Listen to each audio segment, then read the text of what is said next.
1738 memang itu yang tercatat untuk berdirinya Desa Margakaya. Menyebut nama Pringsewu itu tidak bisa dilepaskan dari nama tokoh ulama Kiai Haji Dholik. Masyarakat awam mengetahui Kiai Haji Dholik sebagai dua alasan inilah yang menjadikan nama Pringsewu itu melekat di wilayah Pringsewu saat ini. Mengapa ini dimunculkan Pringsewu ini? Assalamualaikum warahmatullahi wabarakatuh. Tabik pun, saya Sujadi, Bupati Pringsewu. Pada saat ini saya berada di salah satu situs Kabupaten Pringsewu, adat Pepadun yang berada di Tiuh atau Pekon Margakaya. Adalah rumah adat yang asli yang sudah ratusan tahun, yang sampai saat ini masih dihuni dan masih digunakan. Bahwasanya Kabupaten Pringsewu dalam rangka melestarikan dan mengembangkan sejarah perkembangan Kabupaten Pringsewu sedang membuat suatu program, yaitu salah satunya adalah film dokumenter yang di sana akan menceritakan, menjelaskan bagaimana Pringsewu ini mulai dari sebelum adanya nama Pringsewu, kemudian sampai dengan menjadi Desa Pringsewu, Kecamatan Pringsewu, bahkan Kabupaten Pringsewu. Karena itu ini menjadi penting bagi kita semuanya dan generasi berikutnya, bahwasanya menghormati sejarah adalah bagian daripada budi pekerti bagi generasi berikutnya.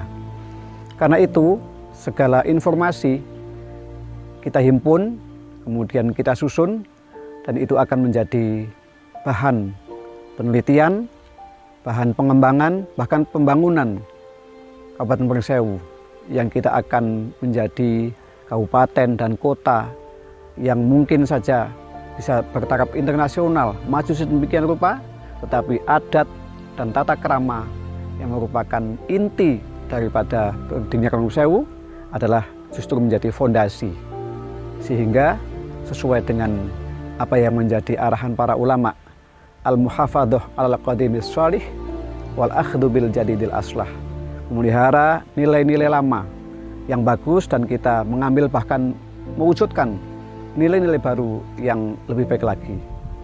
Dan tentunya film dokumenter ini akan menjadi legacy bagi kita sekarang dan bagi generasi yang akan datang untuk menjadikan Pringsewu lebih baik lagi. Mudah-mudahan kita harapkan semua informasi akan bisa kita tampung, kemudian kita olah, dan sekecil apapun itu adalah bagian daripada nilai kebudayaan yang berkembang di Kabupaten Pringsewu. Terima kasih. Allahumma fiqh ila aqim. Wassalamualaikum warahmatullahi wabarakatuh. Bismillahirrahmanirrahim. Assalamualaikum warahmatullahi wabarakatuh. Selamat pagi, salam sejahtera bagi kita sekalian. Bapak Ibu pegiat kearsipan dan seluruh komunitas kearsipan, wabil khusus Lembaga Kearsipan Kabupaten Pringsewu, saya mengapresiasi atas program dan kegiatan yang digagas, yang di-create oleh LKD Pringsewu bekerjasama dengan Arsip Nasional Republik Indonesia. Ini konsep sinergi dan kolaborasi menjadi penting, menjadi landasan kita untuk mendrive kearsipan nasional. Hari ini Pringsewu mempunyai program yang sudah bersinergi dengan Arsip Nasional, bagaimana membuat naskah sumber dan terbitan-terbitan melalui bahan resourcesnya arsip, bahan baku, raw materialnya. Dan dari bahan baku di samping naskah sumber bisa juga di-create menjadi sebuah film dokumenter tentang perjalanan Pringsewu dalam mendukung NKRI ke depan. Oleh karena itu, saya atas nama pimpinan dan seluruh komunitas kearsipan nasional apresiasi dan setingginya penghargaan setingginya kepada Kabupaten Pringsewu, lembaga kearsipan khususnya, bahwa teruskan kerja-kerja karya-karya intelektual ini agar kita mencerdaskan masyarakat melalui kearsipan. Paradigma arsip sudah bergeser di era erupsi dan sekarang inilah perubahan-perubahan begitu cepat lompatannya. Oleh karena itu nanti naskah sumber pun harus basisnya e-book dan sebagainya, dan dokumenter sifatnya digital semua. Oleh karena itu tantangan ke depan tidak hanya dalam konteks hari ini naskah sumber maupun film dokumenter. Yang paling penting adalah bagaimana kita memahami dan merubah paradigma masyarakat, awareness, kesadaran bahwa arsip menjadi suatu penting dan menjadi ruh segala unsur kehidupan, baik itu individu, organisasi, dan bangsa. Oleh karena itu arsip menjadi sebuah data dan informasi. Hari ini arsip diolah menjadi sebuah informasi. Di era 4.0 menjadi penting, menjadi industri informasi, dan akhirnya menjadi knowledge. Ketika bicara arsip dan menjadi informasi, menjadi sumber pengetahuan, bagaimana perjalanan panjang Pringsewu dalam NKRI. Dalam hal ini, bagaimana merangkai arsip tata kelola yang dilakukan oleh Kabupaten Pringsewu ini untuk menjadi sebuah kontribusi besar kepada NKRI, khususnya di lingkungan Pringsewu. Sehingga masyarakat akan memahami dan mengetahui perjalanan panjang Pringsewu hingga masa kolonialisasi sehingga hari ini, dan perkembangannya begitu cepat, dinamis, dan dahsyat. Oleh karena itu tidak lepas dari unsur arsip. Arsip adalah bagian resources dalam referensi dan alat bukti identitas jati diri dan sebagainya. Ke depan bahwa arsip bukan lagi sebuah barang mati atau informasi terkubur, dia harus hidup dan dihidupkan terus. Cerdaskan masyarakat Pringsewu dan anak negeri dan bangsa agar paham perjalanan panjang Pringsewu melalui arsip dalam karya-karya, naskah sumber maupun film dokumenter. Sukses selalu, hidup kearsipan, jaya Pringsewu dan NKRI dalam genggaman kearsipan. Jayalah Indonesia menuju Indonesia maju. Sekian, wabillahi taufiq hidayah. Assalamualaikum warahmatullahi wabarakatuh.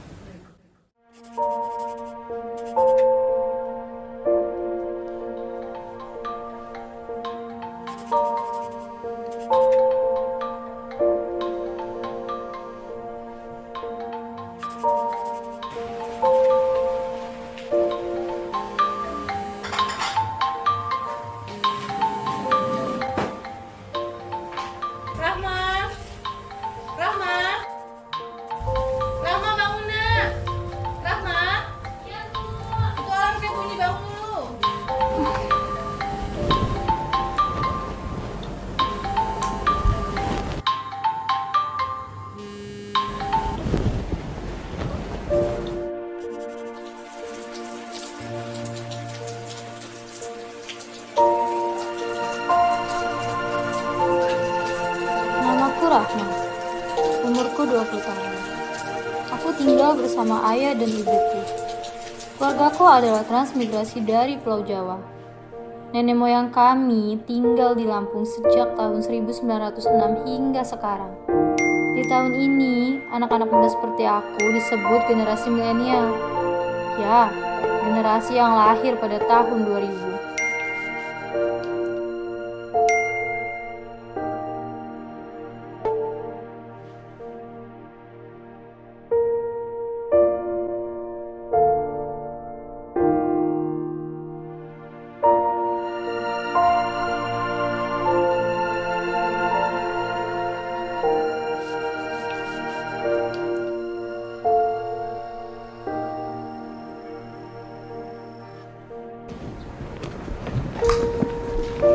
Cantik amat anak ibu.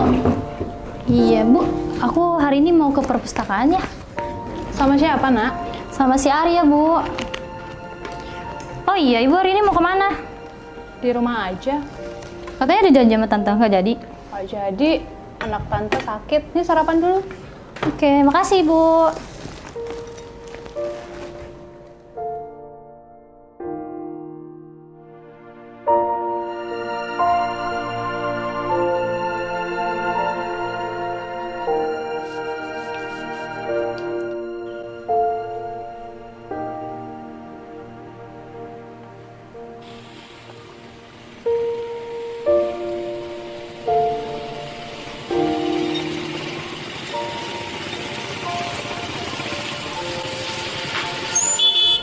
Arya udah datang nih. Bener? Bu, aku langsung berangkat ya. Sarapannya udah? Udah.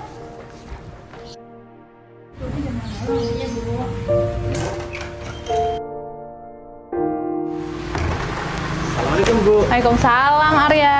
Mau berangkat dulu ya Bu ya. Hai ya. Bu, aku berangkat ya. Hati-hati. Dah Ibu. Jangan malam-malam, jangan ngebut-ngebut ya.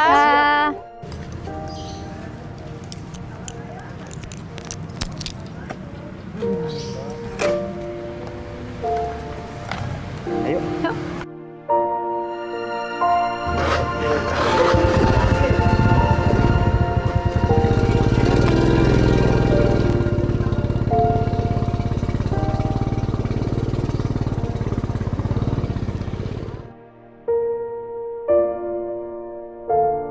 Mamaku bilang, kota ini sudah ada sejak tahun 1925. Dan sejak itulah keluargaku ada di kota ini. Kota kecil yang nyaman dan pintar banget. Kota yang dijuluki surganya para pencari kuliner dan memiliki banyak banget bangunan bersejarah. Di sini warganya hidup dengan rukun dan berdampingan, walaupun berbeda agama, suku, dan budaya.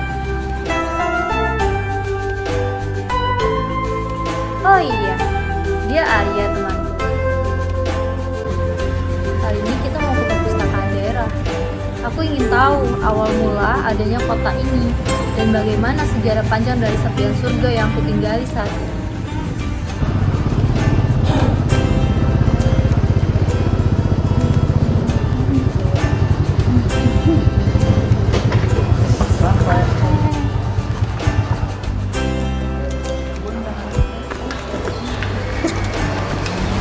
Bagus masuk tuh. 300 di sebelah situ Mbak. Iya.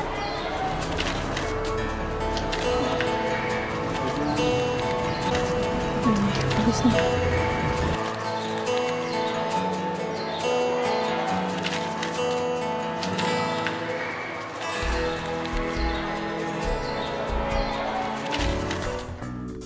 Kalau kamu tanya aku siapa cowok paling baik ya aku. Kamu tanya aku siapa lelaki yang paling mencintaimu. Sudah pasti jawabannya tidak lain tidak bukan ya aku.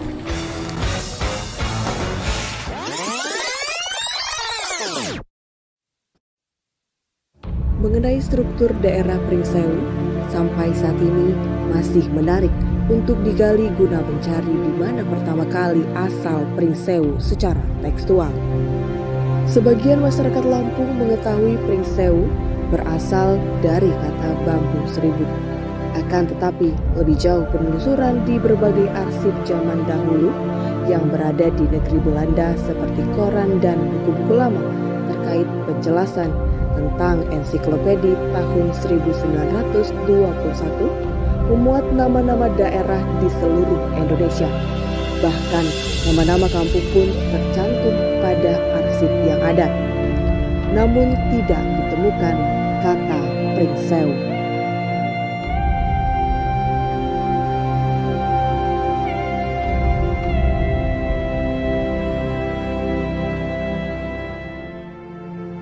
Titik terang mengenai Pringsewu juga didapatkan dari koran Hindia Belanda yang bernama Surabaya Handelsblad, terbitan 25 April tahun 1938. Mengenai kabar kolonisasi daerah Lampung, gedong tataan, serta informasi pemekarannya, diketahui yakni nama Bagelen tahun 1905, Gadingrejo tahun 1906, Pringsewu tahun 1925, Gumukmas tahun 1929, dan Pagelaran tahun 1931. Dari sinilah satu data penting jadi petunjuk bahwa Pringsewu secara resmi didirikan pada tahun 1925.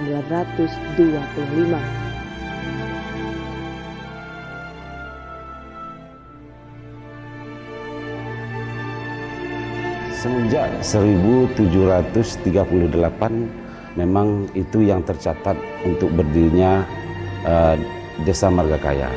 Adapun suku-sukunya asli suku Lampung Pribumi, yaitu yang beradatkan Pubian. Nah, dari suku-suku tersebut seperti yang sudah saya jelaskan bahwa terdiri dari keturunan, artinya terdiri dari Boy Nyurang, Boy Manik, Boy Gunung, Boy Selagai, dan ada beberapa keboyan lain yang memang mendiami wilayah Tiuh Tuha atau Kampung Margakaya.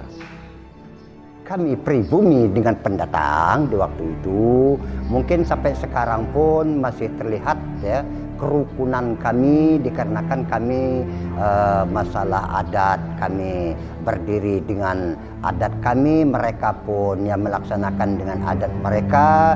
Begitu juga hubungan sehari-hari, kami saling mendukung ya, saling membina sampai sekarang. Sedangkan data pendukung tentang Pringsewu lainnya untuk tanggal serta bulan berapa Pringsewu ditetapkan sebagai nama daerah pemekaran dan tertuang sebagai informasi publik di koran-koran Lampung tahun 1932 masih dengan ejaan lama atau bahasa Melayu. Terkait asal muasal Pringsewu hingga pada tahun 1925 itu sampai kini belum diketahui secara pasti tentang tanggal dan bulan ditetapkan sebuah nama Pringsewu. Juga siapa yang pertama menyebutkan kata nama Pringsewu untuk pertama kali. Mengenai toponim atau asal-usul penamaan daerah Pringsewu sampai saat ini masih menarik untuk ditelisik atau ditemukan. Saya mencari di mana pertama kali kata Pringsewu ditemukan secara tekstual. Selama ini masyarakat Lampung dan masyarakat Indonesia hanya mengetahui bahwa Pringsewu berasal dari kata bambu seribu. Tapi di mana pertama kali kata Pringsewu ditemukan? Saya coba telusuri dari berbagai arsip yang ada di Belanda, dari Perpustakaan Leiden, terus National Archive di Den Haag. Saya menemukan koran dan buku-buku lama yang menjelaskan tentang Pringsewu. Jadi ada buku ensiklopedi tahun 1921 itu yang memuat nama-nama daerah di seluruh Indonesia, bahkan sampai nama-nama kampung. Dan di buku tahun 1921 itu tidak ditemukan kata Pringsewu.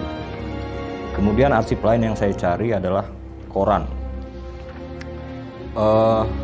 Koran tua yang ada di Lampung itu ada beberapa. Medan Rakyat, Fajar Sumatera, dan Suara Lampung.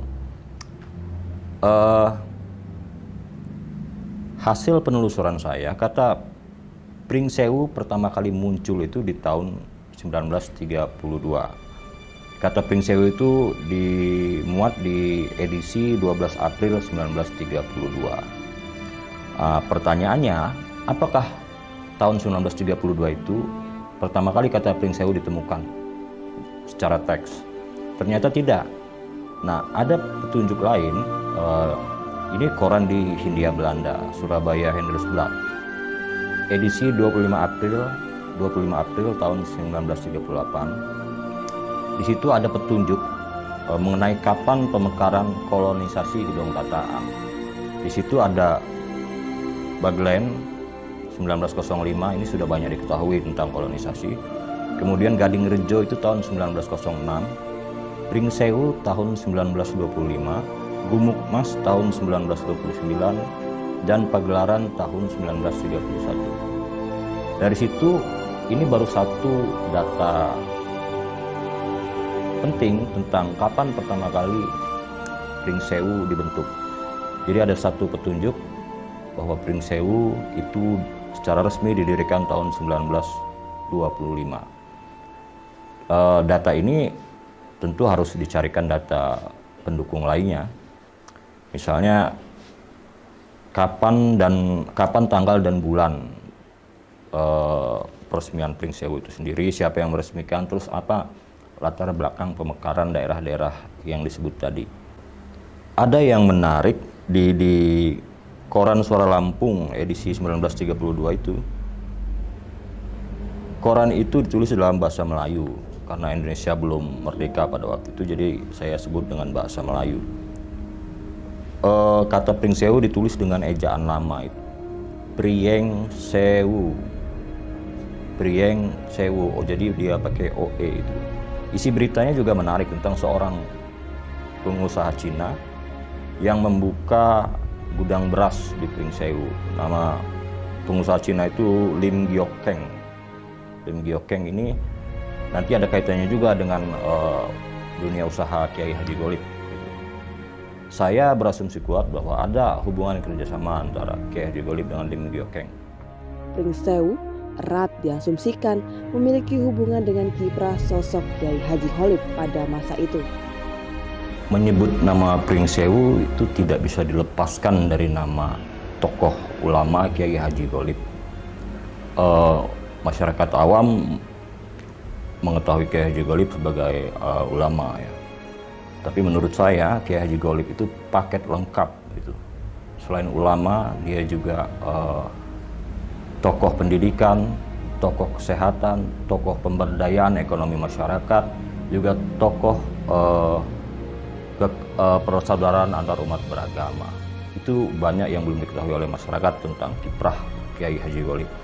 Dia banyak melibatkan masyarakat ekonomi rendah pada masa itu, dipekerjakan oleh beliau. Terus beliau juga banyak membangun semacam puskesmas atau poliklinik pada waktu itu untuk kesehatan masyarakat.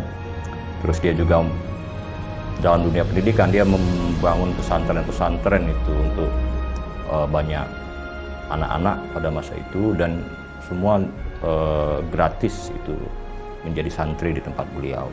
Bahkan guru-gurunya pun beliau yang memberikan kompensasi atau gaji.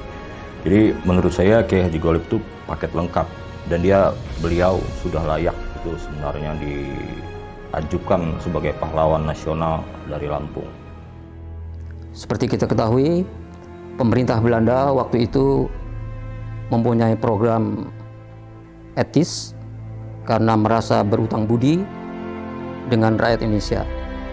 Hal ini karena adanya program Kulturstelsel yang kurang lebih 100 tahun sudah mengeksploitasi kekayaan Indonesia yang digunakan untuk pembangunan di Belanda.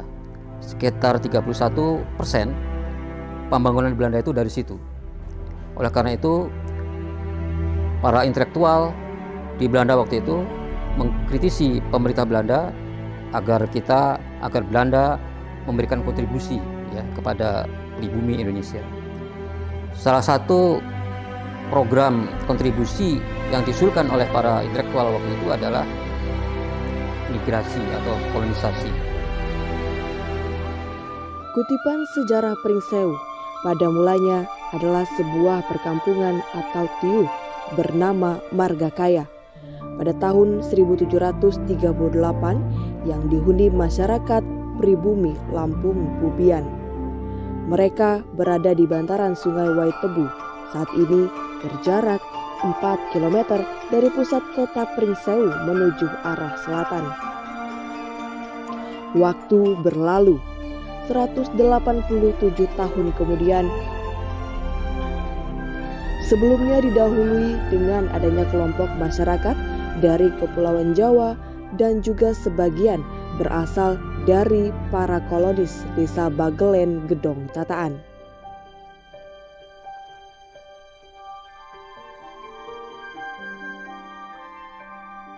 Kaitannya dengan program migrasi atau kolonisasi sini, pemerintah Belanda sudah menyiapkan program-program yang sangat bagus, antara lain memilih lokasi kolonisasinya yang kebetulan Lampung itu terpilih. Yang dipilih adalah di sekitar Gedung Tataan, kemudian memilih kolonis dari Kedu, yaitu di Bagelen, ya, karena menurut hasil riset bahwa saudara-saudara kita atau bapak-bapak kita dari Kedu, dari Bagelen itu mempunyai etos kerja yang tinggi, prihatin, dan mau bekerja di pertanian. Belanda menyiapkan lahan pertanian yang mirip dengan daerah pengirim, yaitu lahan sawah. Mengapa dipilih Gedung Tataan dan sekitarnya sampai ke arah Pringsewu? Karena landscape lahan di sana itu relatif datar, sumber airnya cukup, sehingga diharapkan kalau dikembangkan lahan sawah, para kolonis nanti akan betah dan bisa memanfaatkan itu untuk kehidupannya. Ya. Pada tahun 1905, Belanda mengirim angkatan pertama di desa inti, yaitu di Bagelen. Ya. Pada waktu itu di fase pertama 1905 sampai 1911 sebenarnya ada 5 desa inti yang akan dikembangkan oleh pemerintah Belanda, ya, yaitu Gedung Tataan, kemudian Gadingrejo, Purworejo, dan Wonodadi. Satu lagi ini missing, satu lagi ini hilang, tidak jelas apakah Pringsewu atau yang lain, tidak jelas. Ya. Seharusnya 5 tapi baru 4 yang dikembangkan. Kemudian program ini berhasil dengan baik, dengan produktivitas yang cukup bagus karena airnya bagus, tidak pernah kurang. Pada tahun 1921 itu populasi penduduk kolonis atau transmigran itu sudah banyak, ya. Sudah cukup, ya. Sudah berdesak-desakan seperti itu, dan mereka menginginkan lokasi baru, ya, atau tempat permukiman baru. Kebetulan waktu itu Belanda mempunyai kajian survei tanah untuk lokasi baru, ya, yaitu di Rawakijing, ya, di sekitar Magakaya. Ya. Di situ potensial untuk lahan sawah yang diharapkan nanti bisa untuk kolonisasi baru. Tetapi karena pemerintah Belanda waktu itu ekonominya sedang susah, maka program transmigrasi atau program kolonisasi itu tidak dilanjutkan. Ya. Pertanyaannya itu adalah, bagaimana kolonisasi di Pringsewu itu? Apakah model yang di Bagelen dan Gadingrejo atau Purworejo atau Wonodadi, atau bagaimana? Itu tidak jelas. Kalau yang di Bagelen, yang di desa inti, 4 desa inti itu kolonisasi biasa, ya. Jadi dia dapat jaduk, dapat lahan pekarangan, dapat lahan. Tapi yang di Pringsewu tidak ada data untuk itu. Ini yang perlu dikaji.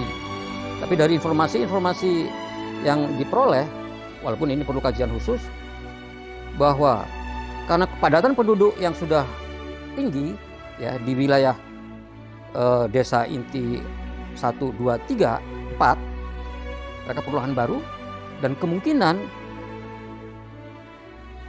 para penduduk yang ada di sekitar Pringsewu itu melakukan upaya untuk mencari lokasi baru, ya. Dan banyak menurut informasi-informasi yang diperoleh, orang-orang tua kami yang di sekitar Wates dan seterusnya itu mencari lahan baru di sekitar Margakaya, ya, ya, yang tadi pernah disurvei oleh Profesor Moore, ya, tentang lokasi baru untuk lahan transmigrasi. Dan ternyata dari survei Profesor Moore itu juga ada informasi mengenai vegetasi bambu duri, ya, atau pring duri. Ya, ada informasi secara saintifik ada di situ. Ya. Dan berkaitan dengan nama Pringsewu, data juga menunjukkan, ya, bahwa di Kedu, di Kecamatan Kedu, di sekitar wilayah Gunung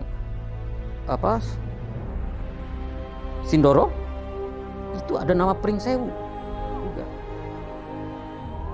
Selanjutnya melalui program kolonisasi oleh pemerintah Hindia Belanda yang membuka pemukiman baru, membabat hutan bambu yang terbilang sangat lebat di sekitar areal Tiu Margakaya. Dari situlah akhirnya tercetus nama untuk sebuah desa yang baru dibuka dengan bahasa Jawa, yakni Pringsewu. Kata Pringsewu mengandung arti bambu seribu, atau dengan makna lain, wilayah yang sangat banyak sekali pohon bambunya pada masa itu. Sebuah cerita lama pula Sekitar sungai mengelilingi perkampungan pada zaman penjajahan itu dipenuhi pohon rumpun bambu duri yang kini jenis tanaman tumbuhan ini sudah mulai langka. Jadi kemungkinan dua alasan inilah yang menjadikan nama Pringsewu itu melekat di wilayah Pringsewu saat ini. Mengapa ini dimunculkan Pringsewu ini oleh para kolonis? Karena itu memang budaya kita. Bukan hanya budaya kita, tapi budaya internasional, para migran internasional biasanya untuk mengingat kembali asal-usul kita, itu biasanya namanya itu adalah nama dari desa kita. Seperti juga sekarang di Lampung. Ya, Bagelen itu kan dari Bagelen, Purworejo. Ya. Nanti ada Purworejo, Wonodadi dan seterusnya, ada Brebes, ada Yogyakarta dan seterusnya. Itu hanya sekedar untuk ini. Nah, dalam hal nama Pringsewu itu menurut kami adalah kombinasi ya, antara vegetasi hutan bambu di Margakaya dan nama desa di Kecamatan Kedu. Nah, sebelum para kolonis datang mengembangkan wilayah baru ini, di sana sudah ada etnis lokal Lampung, Pubian ya, di Margakaya itu ya. Yang nanti ini adalah cikal bakal nanti kita teman-teman dari Pringsewu itu berinteraksi dengan etnis lokal ya. Yang mereka juga menyebutnya hutan bambu seribu gitu ya, bahasa ininya bambu seribu. Jadi ini dari aspek nama. Jadi dari aspek nama sudah tidak ada masalah. Yang menjadi concern kita itu adalah bagaimana kolonis yang di Pringsewu itu melakukan upaya pembangunan permukiman barunya, itu belum jelas. Apakah secara spontan, swadaya, atau seperti yang di Bagelen dan seterusnya, itu belum jelas. Tapi dari tadi sudah saya sampaikan informasi-informasi dari ini, walaupun ini perlu kajian, itu banyak yang spontan. Ya. Kemudian dari lahirnya Pringsewu itu juga secara spesifik masih belum jelas. Tapi data dari jurnal-jurnal yang ada yang asli bahasa Belanda dinyatakan secara eksplisit sejak 1925 kata atau wilayah Pringsewu sudah ada, kata-kata Pringsewu itu sudah muncul. Tapi pertanyaannya kapan dia munculnya dan bagaimana proses memindahkan penduduk di Pringsewu itu belum jelas, yang perlu ada kajian ya. Kemudian terus Pringsewu berkembang ya. Muncul tokoh legendaris kita Ki Haji Kholib di sana ya, mungkin tahun 25-26an Pringsewu tambah maju ya sampai sekarang. Tapi sesuatu yang masih kosong itu adalah tipe dari atau model kolonisasi di Pringsewu itu seperti apa dan kapan Pringsewu itu sejatinya itu berkembang ya, secara spesifik tanggal dan bulan itu juga masih belum jelas. Pemerintah kolonial Belanda sangat bersungguh-sungguh dalam menjalankan program kolonisasinya, di mana wilayah Kabupaten Pringsewu saat itu, Gedung Tataan dan Gading Rejo yang merupakan wilayah pertanian penghasil padi yang sangat potensial di masa itu. Sehingga pemerintah kolonial Belanda membangun sebuah proyek besar berupa jalur irigasi guna memastikan aliran air untuk persawahan terjamin dengan membangun jalur pengairan yang melintasi perbukitan. Bangunan masa lalu itu hingga kini masih terawat dengan sangat baik dan dikenal dengan sebutan Talang Indah. Sejatinya, bangunan tua ini adalah sebuah jalur irigasi yang difungsikan untuk mengairi ribuan hektar sawah oleh pemerintah Belanda. Pola rancang bangun saluran irigasi milik bangsa Belanda ini terbukti dengan struktur konstruksi sangat baik dari segi kualitasnya dan perencanaan yang teliti. Hal tersebut diketahui pada rancangan blueprint asli yang hingga kini masih bisa dilihat dokumennya. Peninggalan bangsa penjajah berupa talang air yang membentang di jurang antara perbukitan ini sangat terjaga dan tetap difungsikan sebagaimana mestinya. Bahkan saat ini telah dikembangkan menjadi sebuah objek wisata. Untuk diketahui, bangun tua ini terdiri dari satu talang utama serta beberapa talang air pembagi. Perkenalkan, nama saya Suratmin, saya selaku pengelola Pokdaris Talang Indah di Pajaresuk, Kecamatan Pringsewu, Kabupaten Pringsewu. Di sini saya akan menjelaskan untuk pembangunan talang sesuai dengan blueprint. Ya, talang ini dibangun pada tahun 1928, yaitu dalam zaman kolonial Belanda. Fungsi dan tujuan dari pembuatan talang ini salah satunya adalah sebagai untuk irigasi yang ada persawahan yang ada di Kabupaten Pringsewu.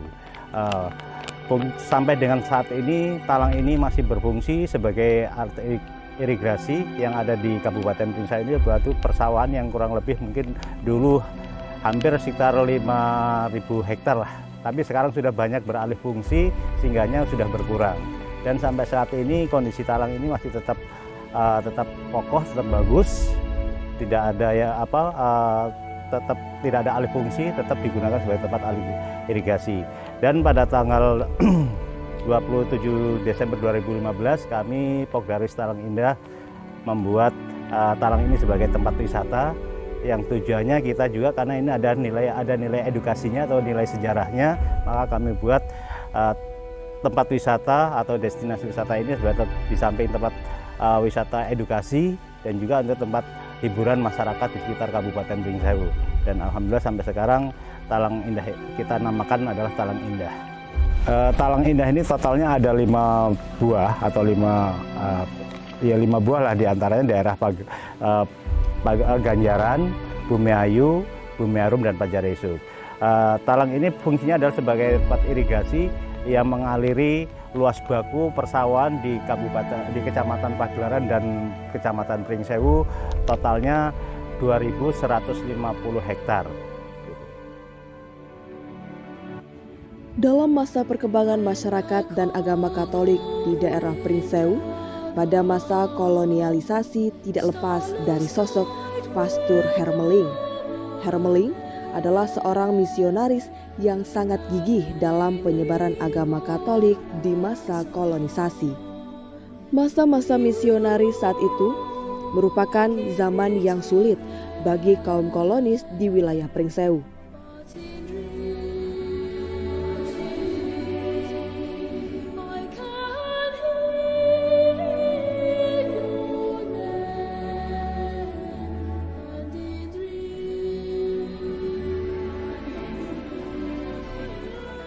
Berkaitan dengan kehidupan keagamaan, pasti di masa kolonisasi itu jumlah umat Katolik masih terbatas.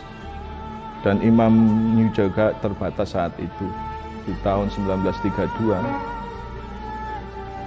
itu ada 4 suster yang hadir dan beberapa imam. Salah satu Monsinyur Hermeling yang ada di Pringsewu. Dan melayani secara khusus adalah orang-orang Jawa yang termasuk dalam program kolonisasi di masa Hindia Belanda. Itu pelayanan awal mereka, para misionaris ini.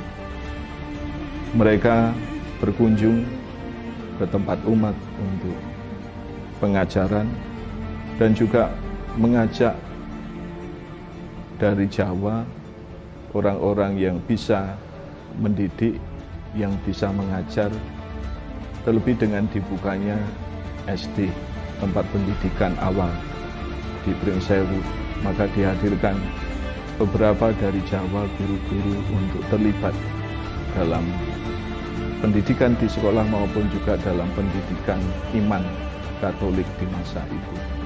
Saat di mana wabah penyakit malaria menyerang masyarakat yang memang segalanya masih awam.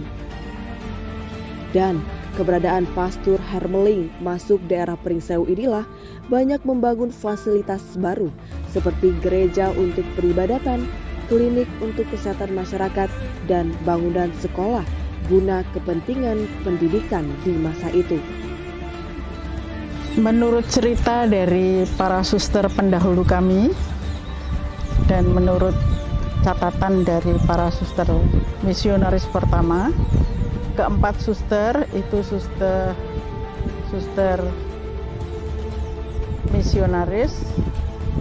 Kondisi masyarakat di sekitar adalah sangat miskin dan mengalami wabah pes dan juga banyak penyakit, dan belum ada sekolah pada waktu itu.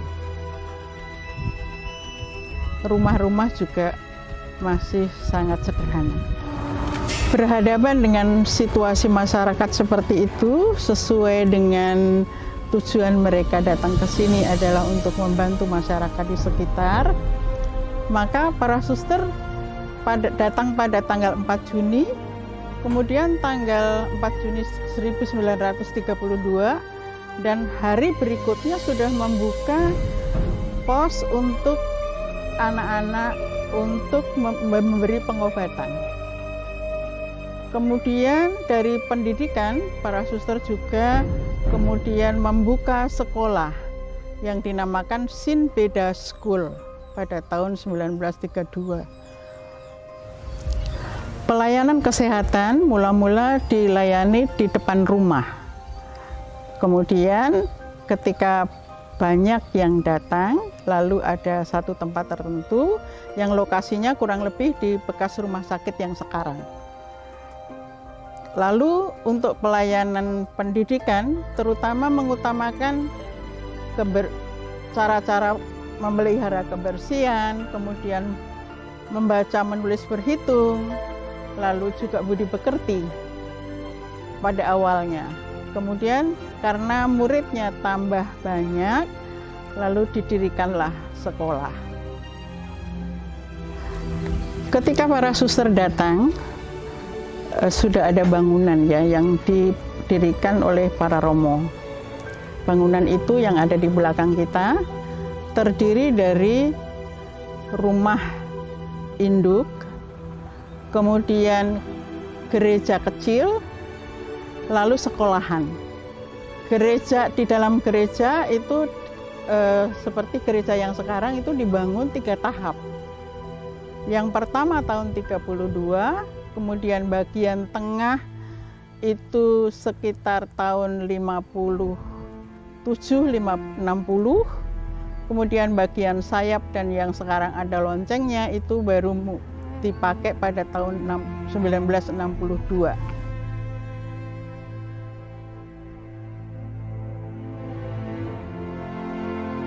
Berbagai berkas atau dokumen tua yang menyatakan Kiai Haji Holib adalah seorang pejuang keagamaan.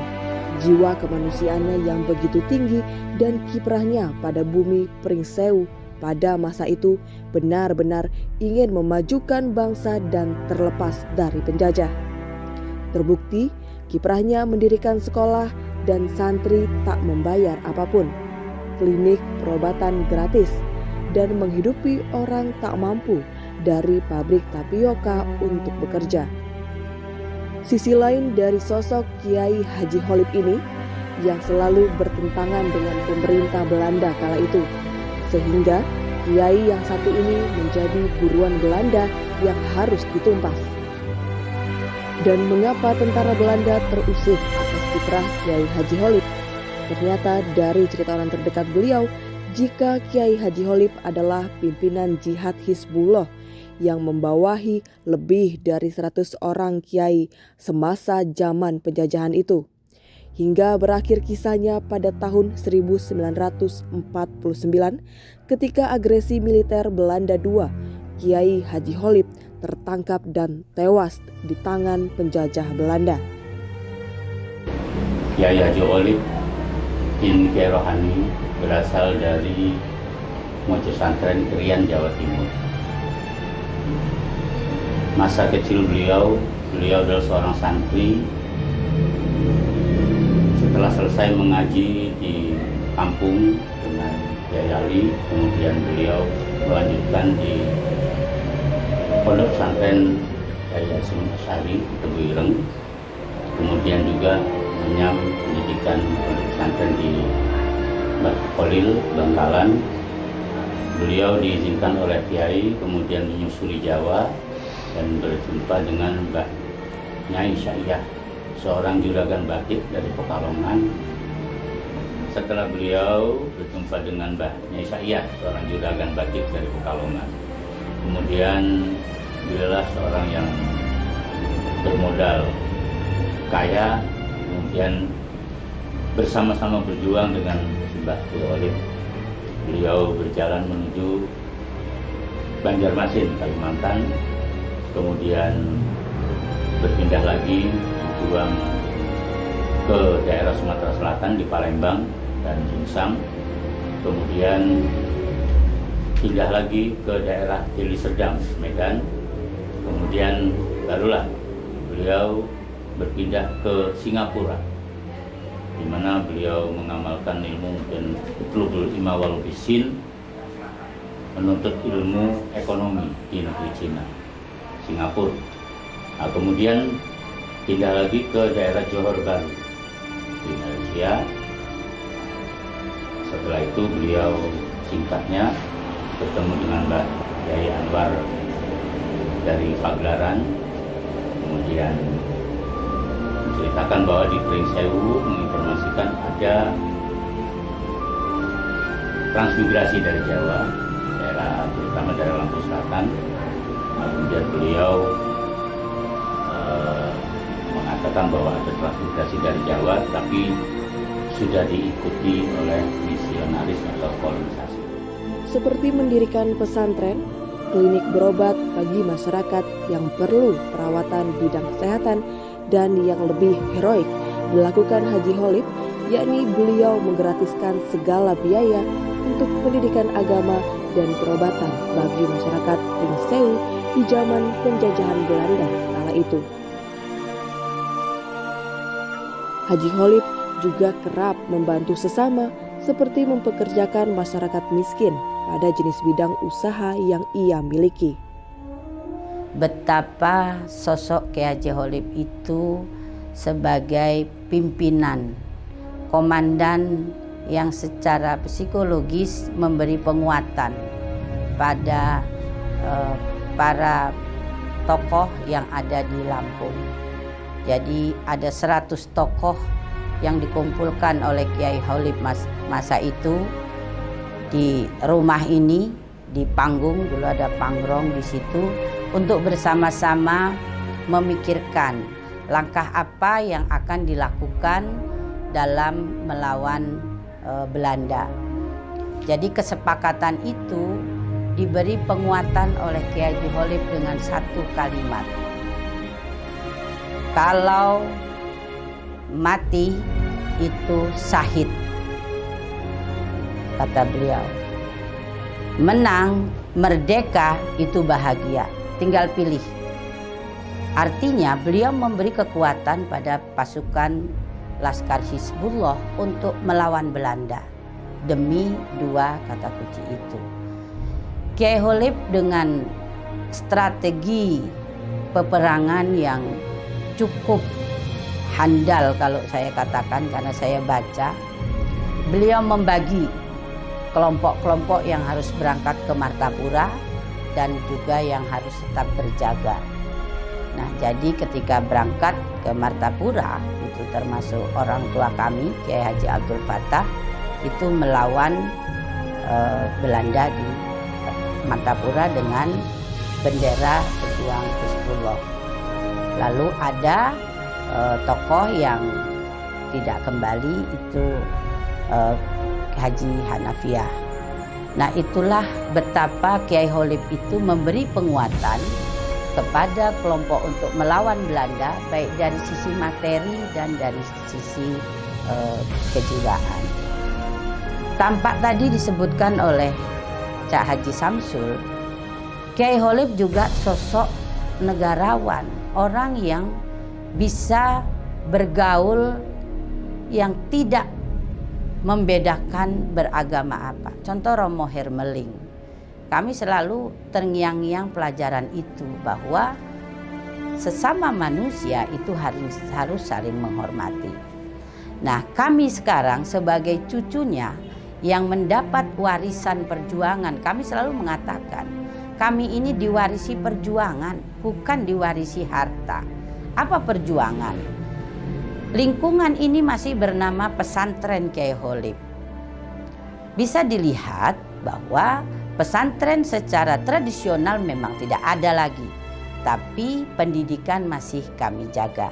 Jadi di pesantren ini masih ada peninggalan baik itu secara psikis dan secara fisik dan fisik. Siapa Kyai Kholib sebenarnya di masa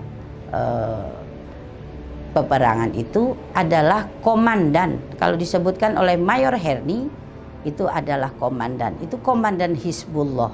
Hizbullah itu kumpulnya para ulama untuk bersama-sama merebut kemerdekaan. Nah, tetapi memang itulah Kyai Haji Kholib. 49 itu sebenarnya gencatan senjata, tapi masih dicari saja oleh Belanda yang entah dalihnya apa, beliau ditangkap dan dibawa ke gereja. Sekali lagi perlu digarisbawahi bahwa gereja itu semata-mata hanya karena menjadi markas. Sehingga di situ pun saya mencoba menafsirkan bahwa bukan peperangan antara Islam dan Kristen sebenarnya, tetapi tetap itulah liciknya Belanda. Saya bisa mengatakan itu karena Belanda tetap akan membunuh yang namanya Kyai Kholib sebagai bangsa yang berani melawan penjajahan.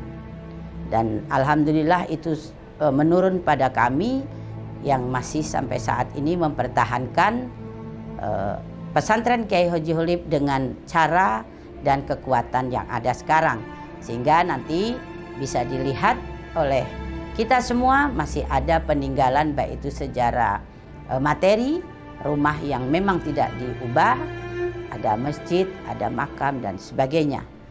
Terkait asal sejarah Pringsewu pada tahun 1925 masih sangat menarik untuk terus digali. Hingga kini berbagai riset selalu dilakukan untuk menemukan fakta konkret tentang sejarah Pringsewu. Pada akhirnya, semua kekayaan sejarah yang dimiliki adalah harta tak ternilai yang diwariskan untuk generasi berikutnya. Assalamualaikum warahmatullahi wabarakatuh. Tabipun, saya Fauji, Wakil Bupati Pringsewu, mengucapkan terima kasih kepada para pihak yang telah menyaksikan dokumenter tentang kolonisasi di Kabupaten Pringsewu. Semoga film ini dapat memberikan pengetahuan dan wawasan baru tentang sejarah awal cikal bakal terbentuknya Kabupaten Pringsewu. Film ini juga memuat banyak informasi yang diharapkan dapat menambah kecintaan dan kebanggaan bagi warga Kabupaten Pringsewu di mana saja berada. Saya berharap film ini menjadi inspirasi bagi para kaum muda milenial untuk dapat mengembangkan potensi yang dimilikinya. Terima kasih. Saya akhiri. Wallahu muwaffiq ila aqwamit thoriq. Assalamualaikum warahmatullahi wabarakatuh. Tabipun.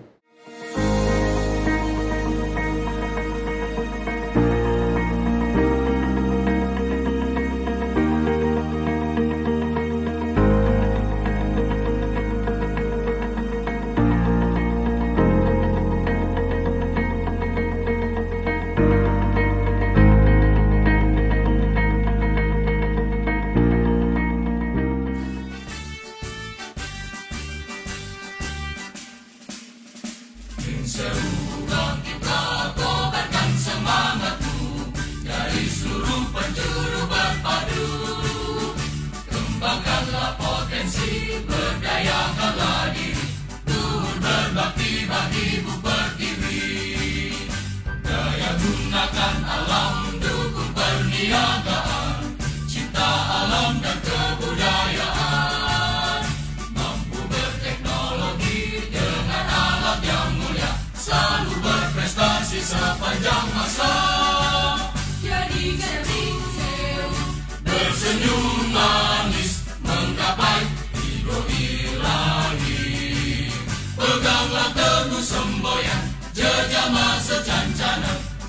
bersatu selalu peduli Pringsewu. Berjuang dan merata rakyat sentosa tetap tegak berkarya martabat bangsa.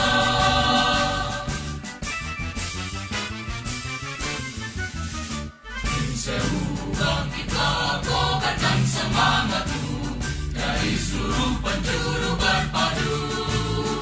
Kembangkanlah potensi, berdayakanlah diri, turun berbakti bagi Ibu Pertiwi.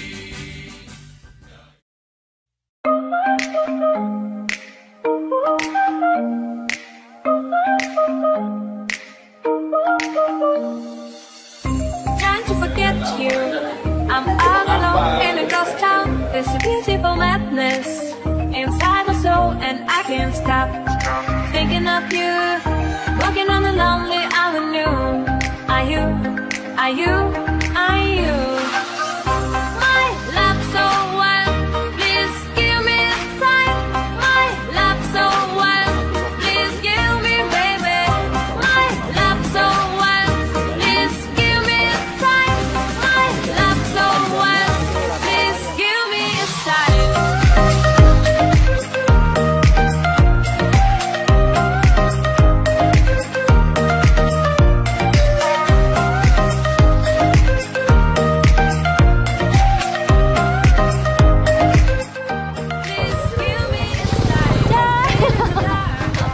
Jadi guys, ini lagi asik-asikan kita. Lagi syuting bareng cewek cantik.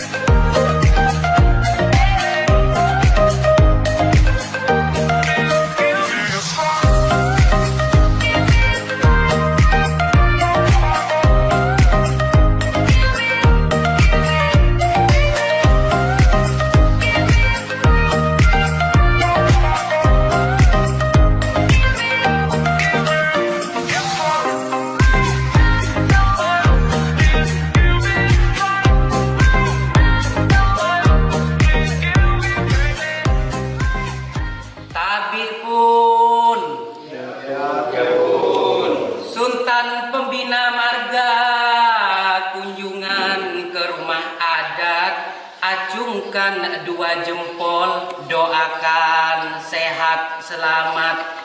Kabupaten Pringsewu, Bupati Haji Sujadi Sadat, pembangunan maju pesat, rakyat ragam mufakat. Tabuh pun betik-betik.